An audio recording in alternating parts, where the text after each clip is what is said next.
Hi there, welcome back. This is Render Down and Test. Very simply put, let's just make sure everything is working.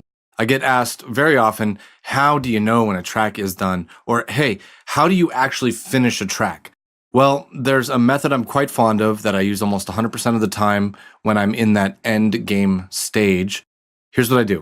I render down the track, I listen, and I take notes. And then I just do those notes and repeat as necessary. Meaning, if I had 5 notes, I do them, then I render it down again. And if I have 3 notes, I take those notes and then I do them, render it down again. And then if I have 1 more note, 2 more notes, I do them and I render it down again.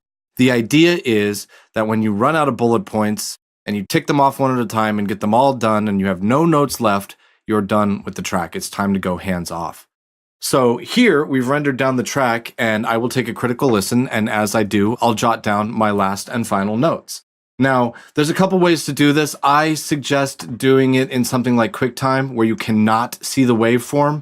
If you ask me, seeing the waveform is not good business because you're letting your eyes fool you and you're letting yourself be guided by something other than your ears. So here we are in a 2-track audio editor. In this case, DSP Quattro, a really good one.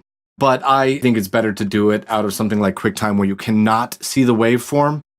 I'm pleased that things came out as well as they did because the whole point of this was to take a mix that's already pretty rockin' and just bring out that last bit of it. Just bring out that last bit of clarity, that last bit of power, that last bit of separation. Get the tones more clearly defined, and really bring up the overall vibe and power of the track by addressing things one last time before it goes to mastering. Okay, so one by one, there was too much verb on this intro kick.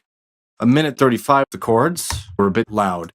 2:02, there was a delay, that should say delay. Delay designer was a bit too quiet. The shaker needs to come up a bit. The lead synth was a little bit hot at that first breakdown. At 2:30, also when we hit that first breakdown, the bass note might be totally wrong. And the ending drops to the drums simply too soon. Basically, you can see this whole outro groove section right here. I need to extend the bass parts to have them continue. So the DJ has a little bit more to work with in terms of tone and pitch, and doesn't just drop out to a drum groove too soon. Okay, so you get the idea here. I'm going to now address these handful of notes and re-render. Hopefully that will be my last and final render. Okay, catch you in the next video.